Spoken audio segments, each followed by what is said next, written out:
of the box, membahas apapun yang Anda mau. Indonesia tanah airku cinta, Nusantara merdeka bhinneka tunggal ika. Bersama Awang Ajiwasita dan Om Bob. Greetings to each and everyone. Anytime you meet, I greet anyone. Whether it namaste, assalamualaikum. Salam, salam, salam. Halo, kita ketemu lagi di Out of the Box, membahas apapun yang Anda mau. Sudah siap di sini? Awang Ajiwasita bersama Om Bob. Episode kali ini kita akan membahas tentang pandemi COVID-19 di Indonesia yang kayaknya kok nggak selesai-selesai ya. Malah beberapa hari yang lalu tuh ada kasus pelayanan tes rapid antigen yang menggunakan alat-alat bekas di Bandara Kuala Namu, Sumatera Utara. Ini menurut Om Bob gimana sih? Ya, kasus COVID-19 ini di Indonesia kan sudah 1 tahunan ya. Semua juga sudah menderita ya. Kalau ekonomi tidak dibuka, maka pertumbuhan ekonomi di Indonesia itu akan jeblok. Kalau jeblok, mensengsarakan orang ya.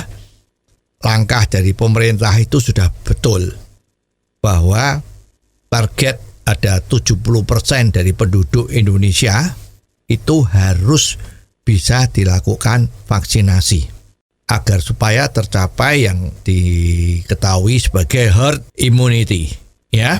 Kalau sudah 70% maka diharapkan sudah tidak akan ada lagi virus COVID-19 ini yang akan menular kepada orang-orang ya. Jadi kalau sudah tidak menular atau kalau menular pun sudah bisa diatasi dari imunitas tubuhnya, maka itu akan selesai ya. Nah, sekarang di dalam rangka menuju ke 70% tadi itu, pemerintah ya mau tidak mau dengan hati yang sangat berat itu kan mulai membuka transportasi ya. Jalan yang paling bagus itu kan memang seharusnya itu kan yang namanya lockdown itu ya. Jadi semua daerah ditutup, tidak boleh ada orang keluar ya, ditutup 1-2 bulan tidak boleh keluar. Itu sebetulnya akan cepat selesai soal pandemi ini, namun ekonominya babak bunyak ya. Jadi setengah seperti itu mulailah transportasi dibuka. Nah, kejadian kemarin itu yang ada di Medan, lapangan terbang Kuala Namu itu ya, itu kan ya sudah termasuk edan-edanan ya. Itu petugas dari kelompok-kelompok yang mengetes apakah calon penumpang itu bisa terbang atau tidak. Itu kan dari hasil tesnya itu ya. Di samping sudah punya tiket pesawat ya, nah juga harus punya hasil tes yang dilakukan di lapangan terbang itu. Ya, kemarin ceritanya ya itu banyak sekali loh, kok dites kok banyak yang positif ya. Mungkin mencapai 70-80% orang yang dites di sana kok positif semua ya. Wah, ini kan jarang ada jarang ada yang namanya positif itu. Kalau orang dites satu gerombolan orang itu ya paling banyak itu ya 20% lah kira-kira seperti itu ya. Empirisnya seperti itu. Ini kok 70-80% semua positif. Nah, ini ada apa? Nah, pemerintah, kepolisian itu curiga. Maka dengan tiba-tiba operasi ini tidak bocor ya. Kalau kemarin KPK mau nyita barang bukti di Kalimantan itu kan bocor karena yang mau disita sudah bersih. Nah, ini tempat petugas-petugas yang memeriksa rapid test tadi itu ya, itu karena tidak bocor ya ketahuan, ketangkep lah. Ternyata itu rapid test itu yang sudah bekas itu dipakai lagi. Jadi ini memang petugasnya yang kurang ajar ya. Ini petugasnya tidak sadar bahwa apa yang dia lakukan ini mencelakakan seluruh bangsa Indonesia. Ya, semua lagi mikirin mengatasi COVID, ini malah main-main dengan tes-tes seperti itu. Wah, hasilnya kan sekarang jadi orang jadi bingung semua ini ya. Ini tuh tes-tes yang diadakan itu tujuannya cari duit Ya, apa memang membantu pemerintah agar supaya COVID-nya ini tidak menyebar kemana-mana? Ini menjadi problem besar. Ya, jadi ini memang repot sekali ya. Jadi kita tahu aja ini mencermin kita sendiri ya. Kita lihat cermin kita sendiri bahwa kita di Indonesia itu ada kejadian-kejadian yang seperti ini. Itu yang di bandara, Om Bob. Tapi apakah ada pelanggaran-pelanggaran lain yang masih aja terjadi di Indonesia ya? Ya, kemarin yang sempat ketangkep itu kan juga syarat untuk penerbangan itu kan salah satunya sudah menjalankan swab test dalam tempo waktu itu 3 kali 24 jam ya sebelum terbang. Itu harus swab testnya negatif. Itu ternyata banyak beredar surat keterangan swab test yang negatif. Wah, cukup bayar 50.000 atau 100.000. Ada calonnya di sana. Di lapangan terbang itu banyak calonnya. Itu ketangkep juga. Ya, dan itu tidak cuma terjadi di kota-kota tertentu, tetapi juga di beberapa kota. Ini yang ketahuan ya. Nah, bayangin aja usaha pemerintah agar supaya COVID ini tidak menyebar, maka diberlakukanlah syarat-syarat macam-macam tadi yang sebetulnya bagi seorang penumpang itu kan juga syarat-syarat seperti ini kan menjadi syarat tambahan yang membuat susah. Waktunya sudah lebih panjang. Uangnya juga keluar lebih banyak karena swab test itu harganya bisa 200.000 sampai 300.000. Ya, tetapi apa yang dikorbankan itu menjadi sia-sia karena adanya beredar surat keterangan swab test negatif yang ternyata itu palsu. Ya, tinggal di print. Sekarang kan gampang. Membuat surat keterangan seperti itu kan gampang sekarang. Pakai print, pakai komputer tuh selesai bisa persis. Nah, ini yang menjadi repot. Nggak cuma itu. Begitu syaratnya dikendorkan, ya bisa swab test, bisa rapid test atau antigen, ini juga menjadi mainan. Ada orang yang sudah swab testnya itu positif, tapi berhubung ingin pergi kembali, berlibur kemarin itu, ya lewat airportnya Surabaya. Wah, ini kalau sudah swab test positif gimana? Ditunggu aja 3 hari. Kan masih positif, langsung diperiksa antigen, ya tes antigen itu bisa negatif. Sifat dari pemeriksaan itu memang kayak seperti itu, ya. Jadi makanya orang yang sudah dites swab test itu tidak boleh lagi dites pakai itu. Nah, karena dia yang antigen tes itu negatif, nah dia ke airport bawanya tesnya antigen itu, padahal dia positif. Pusing. Ya, jadi pelanggaran-pelanggaran dari segi swab test ini kan termasuk yang namanya testing kan. Pelanggaran-pelanggaran testing ini kan demikian banyaknya sehingga sering-sering Indonesia dianggap oleh luar negeri bahwa Indonesia ini agak kurang dipercaya masalah-masalah yang seperti ini. Merugikan kita sendiri. Oke, Om Bob, kita akan break dulu sebentar. Sambil terus Awang ingatkan, kalau Anda punya komentar, silakan dikirim melalui WhatsApp ke nomor 0878 5590 7788. Ikuti juga Out of the Box versi singkat atau pendek dalam program Underline yang disiarkan setiap hari di radio kesayangan Anda ini. Ikuti juga ya YouTube channel Om Bob Indonesia. Kita akan segera kembali. Greetings to each and everyone. Salam, salam, salam. Awang Ajiwasita masih bersama Om Bob. Tentunya di Out of the Box membahas apapun yang Anda mau.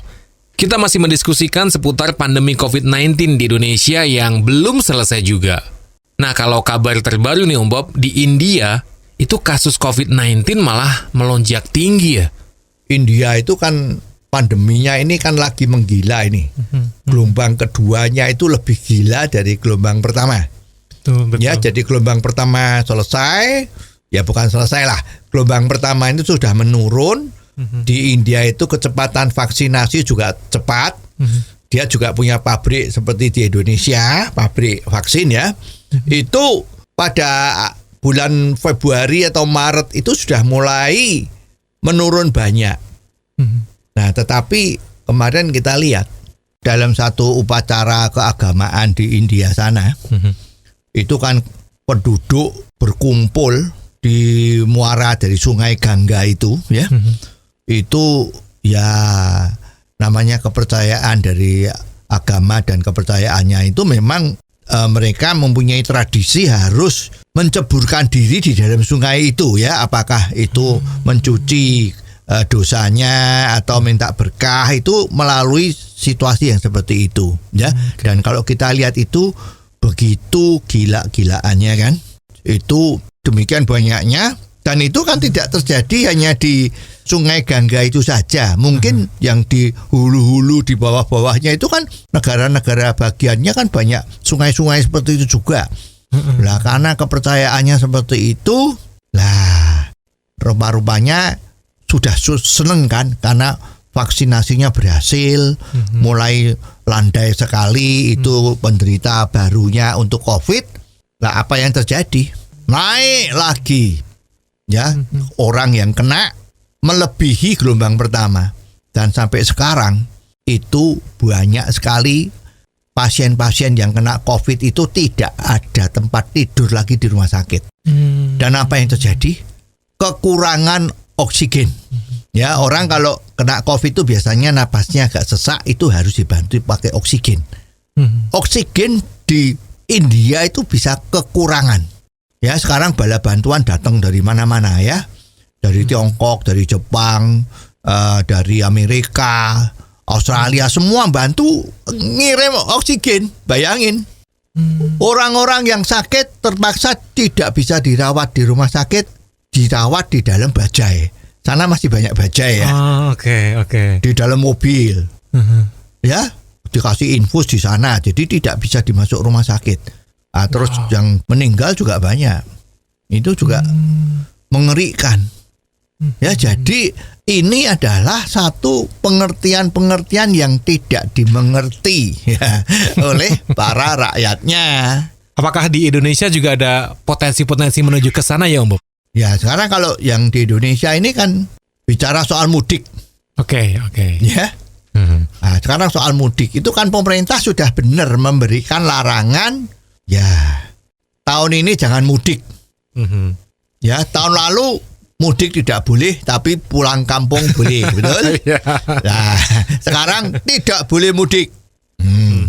Pegawai negeri yang berani mudik akan kena sanksi. Ya, misalnya seperti itu, ya, lebih keras, ya. Nah, tetapi juga ada satu hal yang susah, ya. Ada pejabat yang mengatakan mestinya kalau Lebaran ini mudik tidak apa-apa, yang penting ibadahnya. Ya, jadi ini kan susah, ya. Padahal penularan dari COVID ini kan yang sangat luar biasa adalah dari kerumunan. Kerumunan yang banyak itu, droplet yang berkumpul, yang masuk di dalam masing-masing orang itu mengakibatkan daya tahan yang dimiliki orang itu nggak kuat. Pasti menjadi kena, melonjak penderitanya COVID ini. Kalau sampai ini COVID-nya melonjak, apalagi di daerah itu fasilitas rumah sakitnya tidak sebaik di Jakarta, apa yang terjadi? Pemerintah yang susah. Karena sepertinya sekarang ini penderita COVID kan dibiayai oleh pemerintah. Masuk rumah sakit, rujukan itu nggak ada masalah. Begitu tahu COVID, langsung diobatin, tidak bayar. Yang bayar pemerintah. Rumah sakit tinggal minta duit. Anggaran pemerintah itu kan banyak sekali buat itu. Tapi kalau semua rakyat itu terus tidak mempunyai kesadaran untuk menjaga diri supaya tidak kena COVID, anggaran pemerintah yang ratusan triliun itu hanya habis untuk beli obat, ngobatin orang-orang yang kena COVID tadi itu. Masya Allah, itu kan uang yang seharusnya bisa untuk pembangunan, untuk kesejahteraan, habis untuk mengobati orang yang kena COVID. Lah orang yang kena COVID ini, dilalahnya kan dia yang mencari perkara sendiri kan. Sudah jangan boleh mudik, kurangilah perjalanan, jangan berkerumun, itu dilanggar semua. Lah ini kan sepertinya apa yang disediakan oleh pemerintah di dalam dukungan finansial untuk membantu agar supaya lepas dari penderitaan COVID ini, kalau yang kena COVID bisa sembuh, ini kan menjadi sia-sia kan.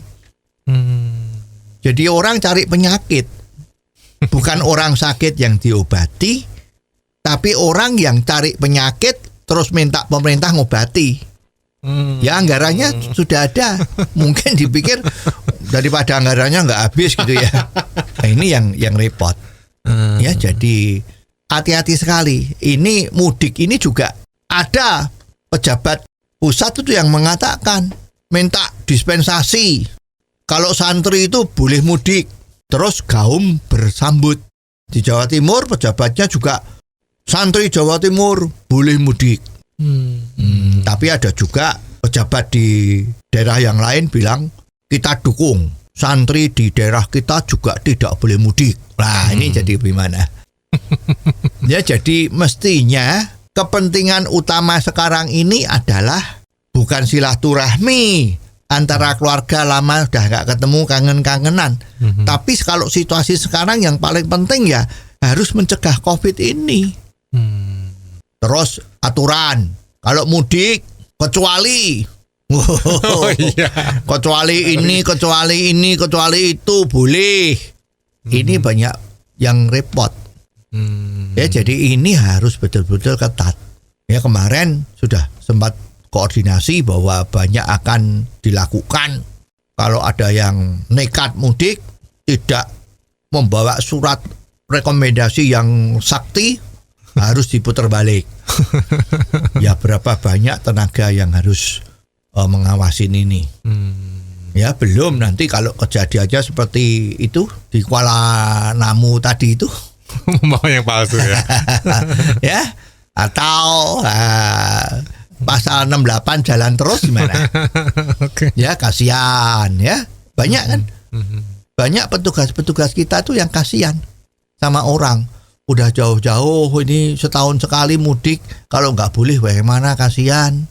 Ya dah diloloskan. Nah ini ya contoh yang paling jelas tuh kemarin kan pembagian bantuan uang tunai itu untuk orang-orang yang kehilangan kerjaan atau orang yang nggak punya. Itu kerumunan tetapi petugasnya juga tidak bisa mengatur supaya tidak terjadi kerumunan. Lah ini gimana?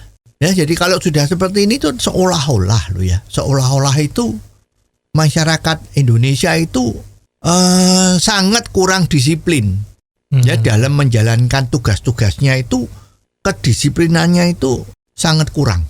Mestinya di dalam hal ngatasi COVID-19 ini harusnya seperti komando tentara yang di militer itu.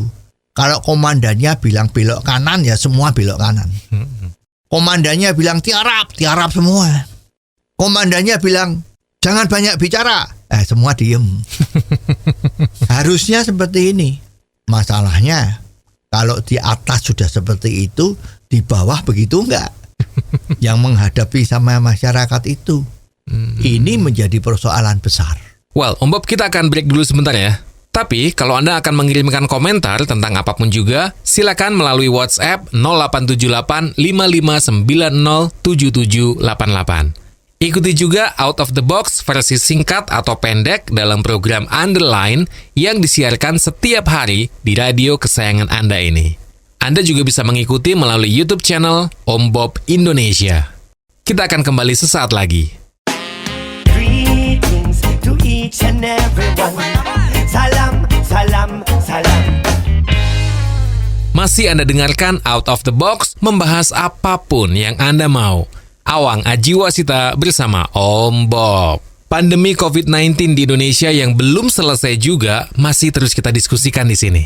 Nah, kalau kita kaitkan dengan program vaksinasi di Indonesia, Om Bob, kira-kira apa aja ya yang jadi hambatan dari pelaksanaan program ini? Ya, vaksinasi itu kan secara ilmiah dari dunia kedokteran medis. Itu kan memang satu-satunya jalan yang paling cepat dan aman untuk mengatasi pandemi ini. Ingat kan, kita kalau masih kecil itu juga dilakukan vaksinasi. ya, vaksinasi campak. Oh iya. Ya, itu kan kalau orang enggak pakai vaksinasi campak, bahaya. Di kemudian hari akan mudah kena campak, dan kalau kena campak itu bahaya. Kalau perawatannya kurang, bisa meninggal, bisa kena otaknya, bisa macam-macam, bisa cacat dan sebagainya. Maka vaksinasi orang yang masih kecil itu langsung harus divaksinasi campak. Enggak cuman itu, penyakit polio. Penyakit polio itu biasanya menyerang anak-anak ya. Itu juga dari virus. Ya, lah ini juga ada vaksinasi polio. Anak-anak semua relatif harus dilakukan vaksinasi polio agar supaya besok dia tidak kena penyakit polio yang sangat merugikan dirinya sendiri maupun masyarakat, juga pemerintah. Coba bayangin kalau pemerintah itu punya rakyat semua pada penyakitan semua. Negara bisa berbuat apa? Jadi negara memang bertugas untuk membuat masyarakatnya paling sedikit jangan sampai sakit. Kalau yang sakit banyak, pemerintah rugi. Karena manusia-manusia yang sakit tadi itu biasanya produktivitasnya menjadi berkurang, kalah dengan orang yang tidak sakit. Kan begitu kan? Nah ini juga demikian. Vaksinasi diharuskan. Tapi kemarin yang di Indonesia apa yang terjadi? Diributkan. Vaksinasinya gimana ini vaksinnya? Ya, apakah memenuhi standar kesehatan dan keimanan? Nah, misalnya begitu. Ya kan? Sampai ada anekdot lelucon di mana-mana itu, di meme, di medsos ya. Ini di seluruh dunia itu berlomba-lomba bagaimana supaya bisa menghasilkan vaksin yang bagus, yang efektif, luar biasa. Bagaimana caranya supaya cepat-cepat dapat. Kalau di Indonesia yang diributkan bukan penemuan-penemuan bagaimana supaya bisa lebih bagus, tapi apakah ini sesuai dengan iman. Nah, misalnya begitu. Ya, itu ada yang ngomong juga, wah, vaksinasi itu bahaya. Itu orang yang divaksinasi itu seperti dimasukin chip. Chip itu loh. Chip itu kan semacam sesuatu yang istimewa sekali, yang rangkaian-rangkaian listrik yang sangat kecil, nano gitu kan. Masuk di dalam tubuh, jadi nanti orang yang divaksin itu tubuhnya sudah ada satu tanda-tanda yang hanya bisa dibaca oleh yang bikin vaksin itu. Wah. Artinya rahasianya menjadi terbongkar semua. Wah, ini bisa kena mata-mata. Wah. Ya, atau ini bisa dimasukin kalau ada yang apa itu keyakinan-keyakinan yang masih diragukan itu, ini perwujudan dari setan. Wah, misalnya begitu itu ya.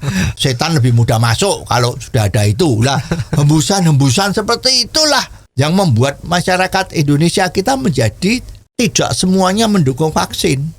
Wah, saya takut. Nanti kalau itu ada apa-apanya. Ya, ini yang susah. Ya, jadi mistake seperti ini menjadi hambatan pemerintah di dalam melaksanakan program vaksinasi secara nasional ini. Kemarin data terakhir yang untuk lansia itu juga targetnya belum tercapai, baru tercapai kurang lebih 70%. Ya, nah ini ya jangan-jangan salah satunya itu adalah penyebabnya yang seperti ini. Ya, jadi keterangan-keterangan atau hoak-hoak itu yang bikin orang jadi ragu-ragu mau melakukan vaksin atau tidak. Ini yang jadi repot. Di luar negeri vaksin itu rebutan, ya, karena penduduk dunia demikian banyak, produksinya vaksin itu juga nggak bisa sebanyak penduduk dunia, maka di dunia lain itu rebutan. Ya, sudah siap uang untuk beli, tapi barangnya nggak ada. Nah, Indonesia yang sudah demikian hebatnya, bisa mendapatkan vaksin jatahnya sudah cukup banyak, masa ada yang nggak mau malahan? Ini jadi aneh, ya. Jadi mestinya kan ilmu pengetahuan itu ya menjadi tolok ukur untuk urusan-urusan yang ada di dunia yang dihadapi sekarang ini. Jangan dipikirkan yang akan datang. Ya, ada yang ngomong urusan sekarang beresin sekarang. Urusan yang akan datang beresin waktu yang akan datang. Nah, ini mungkin juga bisa salah satu jadi alasan untuk memberikan satu penyuluhan. Ya, kalau dari segi sosialisasi vaksin ini kelihatannya juga sudah cukup lumayan ya, dari media massa maupun dari sosmed itu sudah lumayan, tapi ya masih ada yang seperti itu. Nah, ini yang harus kita atasi bersama. Oke. Om Bob, kita akan jeda dulu sebentar. Jangan lupa, Anda yang mau kirim komentar, silakan dikirim melalui WhatsApp 0878 5590 7788. Ikuti juga Out of the Box versi singkat atau pendek dalam program Underline yang disiarkan di radio kesayangan Anda ini setiap hari. Ikuti juga YouTube channel Om Bob Indonesia. Kita akan kembali sesaat lagi. Greetings to each and everyone. Salam, salam, salam. Terima kasih Anda masih bersama Awang Ajiwasita dan Om Bob. Kita masih di Out of the Box, membahas apapun yang Anda mau. Kita masih diskusikan seputar pandemi COVID-19 di Indonesia yang sampai sekarang belum selesai juga. Dan yang juga merasakan dampak dari pandemi ini adalah para pengusaha. Seperti yang kita tahu, banyak pertokoan, bahkan mal-mal yang besar pun sekarang sepi pengunjung. Kasihan sebenarnya Om Bob ya. Iya, ini COVID ini membawa sengsara banyak pengusaha. Tapi karyawan juga sengsara ya. Tapi pengusaha itu mal, ya, toko-toko eceran, usaha-usaha hiburan, ya, yang biasanya melakukan off air itu susah setengah mati. Bioskop bisa tutup 1 tahun ini udahan. Karaoke tutup, susah. Mall sepi, pengunjungnya relatif nggak ada. Ya kalau ada pun 20% dari semula. Tenan-tenannya yang buka restoran macam-macam juga pada tutup, pada nggak kuat. Jadi semua usaha termasuk perhotelan pandemi ini susah setengah mati. Ya, kalau sekarang you punya duit mau beli hotel, banyak yang dijual murah. Ya, terutama di Bali, wah itu semua hotel diobral. Siapa yang mau beli? Mereka masih punya utang pada bank yang belum lunas, tapi nggak bisa bayar lagi. Nah, daripada disita bank, mungkin dijual saja cepet-cepetan lah gitu kan. Memang pemerintah sepertinya menyadari bahwa ini harus dibantu, kalau enggak bisa repot. Pemerintah sudah membantu. Ya, cuman para pengusaha menganggap bantuan dari pemerintah yang namanya stimulus untuk pembayaran pajak macam-macam itu kok ya sepertinya itu kok kurang dirasakan manfaatnya. Ya masih ya seperti orang kalau lapar itu baru dikasih bubur encer ya. Nggak dikasih nasi, makanya bubur encer gitu ya. Jadi sebentar lagi ya lapar lagi gitu kan. Iya, jadi subsidinya dianggap ini kok agak nanggung ya, mestinya bantu supaya tidak terjadi PHK. Itu bisa. Sekarang kan banyak terjadi PHK, pengurangan gaji. Banyak teman-teman kita yang gajinya dipotong 50%, 40%, karena ya memang nggak ada income. Perusahaan juga nggak bisa kalau bayar penuh. Ya yang ideal, yang bagus, ini yang mau pengusaha ya, itu ya mestinya pemerintah mensubsidi pengeluaran dari pengusaha ya 70%. Jadi misalnya gitu, anggaran belanja untuk membayar pegawai itu katakanlah sebulan 10 juta. Oke. Maka pemerintah mensubsidi pengusaha itu 7 juta. Yang 3 juta harus pengusaha yang menanggung. Dengan catatan tidak boleh ada PHK. Ini bagus. Dan usahanya itu tidak boleh ditutup. Kalau ditutup, subsidi pemerintah soal gaji yang 70% itu dihentikan. Jadi diharap usahanya tetap jalan, walaupun omsetnya menurun, tetapi tetap jalan karena biaya karyawannya 70% disubsidi oleh pemerintah. Pengusaha menanggung 30%. Itu diharapkan ekonomi bisa muter. Jadi tidak ada PHK, daya beli dari karyawannya juga masih ada. Jadi roda ekonomi ya masih bisa muter. Tapi kalau sekarang subsidinya cuma pajak. Ya, pajak penghasilannya sementara boleh tidak dibayar. Itu pajak penghasilannya. Tapi ruginya kan setengah mati. Kalau sudah tidak ada bisnisnya kan pajaknya kan ya relatif tidak ada. Iya. Betul. Terus yang disubsidi ya tidak ada. Nggak cuma itu. Pajak restoran itu harusnya kan juga dari pemerintah daerah itu juga harus ikut pemerintah pusat. Itu harus dihilangkan dulu. Jadi pajak restoran itu yang besarannya 10% itu juga harusnya selama pandemi ini dinolkan. Jadi supaya harga yang dijual kepada konsumen itu bisa lebih murah. Memang dari pihak Pemda kan mengatakan ini 10% kan bukan uangnya pengusaha. Ini kan uangnya dari yang membeli. Konsumen ya.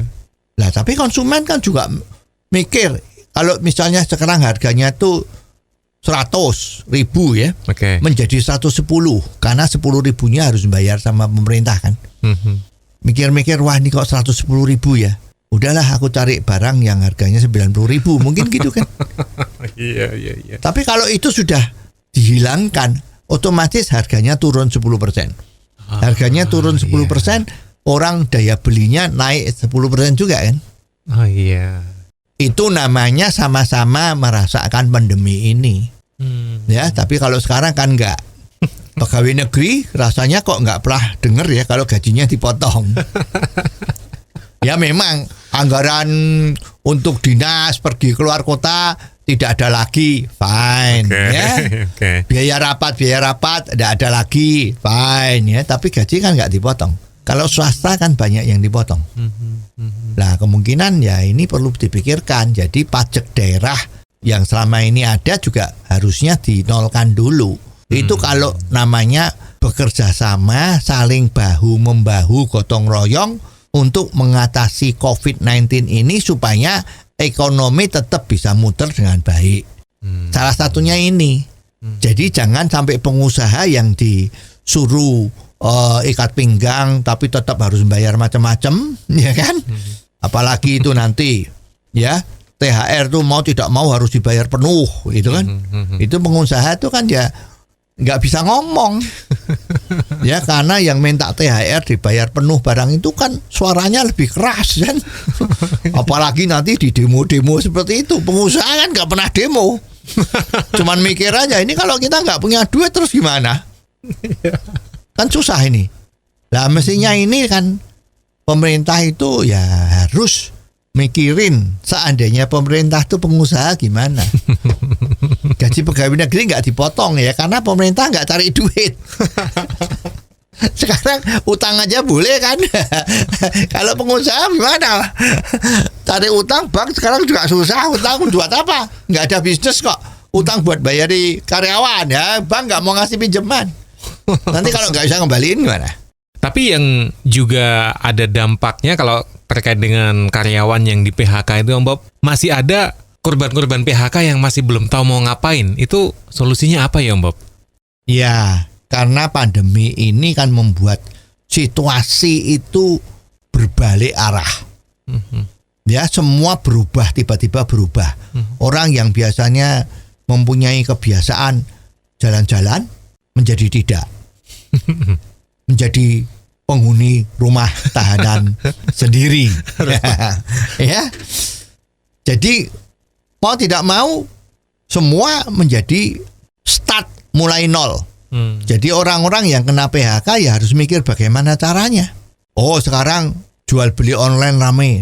Ya, harus belajar bagaimana bisa jual beli online. Saya tidak bisa masak kuliner. Ya kan? Saya nggak bisa membuat barang kerajinan tangan. Terus saya bagaimana? Oh, saya jadi kurir. Bisa kan? Komplek tempat tinggalnya itu siapa? Yuk, siapa yang mau beli beras? Nanti saya beliin seluruh komplek itu berapa orang? Ya, yuk belanjakan. Ya, di situ kamu ngambil keuntungan sedikit, ongkos jalannya. Daripada orang itu mikir berangkat sendiri-sendiri biayanya lebih banyak, lebih bagus titip. Just tip, jalan. Itulah yang harus dipikirkan. Dan ini sekarang kan sudah terjadi.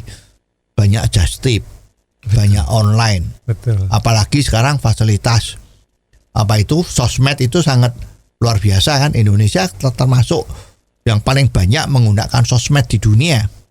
Itu pasang PP itu, saya jualan sekoteng, wah orang udah tanya. Saya jualan durian punya kebun sendiri di belakang itu lagi panen. Ada durian hasil kebun sendiri, mestinya kan itu bebas polusi, ya. Vitamin penuh, rasanya enak. Ya, banyak orang yang tanya. Ada yang saya panen apokat, jual lewat PP, sosmednya dia, laku juga. Ya, asal orang mau berusaha ya bisa laku, bisa berusaha. Dan ini start mulai sekarang karena semua juga bingung siapa yang memulai dulu nanti dia akan menang. Oke. Ya, jadi jangan cuma bingung melulu, tapi lakukanlah sesuatu. Ya, tirulah sesuatu agar supaya kita bisa tetap survive. Karena yang bisa membantu diri kita sendiri ya adalah kita sendiri. Jangan mengharapkan orang lain bisa membantu you. Ya, jadi rubahlah nasibmu dengan caramu sendiri. Jangan sampai orang lain yang merubah nasibmu. Kalau orang lain yang merubah nasibmu, biasanya nasibmu lebih jelek. Ya, inilah pedomannya. Jadi mulai sekarang pikirlah kayak apa, tirulah mereka-mereka yang sukses berusaha sendiri, ya, agar supaya kehidupan bisa tetap baik. Dengan harapan begitu ini COVID selesai, ya majunya bisa lebih cepat. Yes. Dan sampai di sini episode kita kali ini. Terima kasih untuk kebersamaan Anda. Jangan lupa kalau Anda akan mengirimkan komentar, silakan dikirim melalui WhatsApp ke nomor 0878 55907788. Anda juga bisa mengikuti Out of the Box versi singkat atau pendek dalam program Underline yang setiap hari disiarkan di radio kesayangan Anda ini. Ikuti juga YouTube channel Om Bob Indonesia. Sampai ketemu di episode selanjutnya, Awang Ajiwasita bersama Om Bob. Tentunya di Out of the Box, membahas apapun yang Anda mau. Out of the Box, membahas apapun yang Anda mau.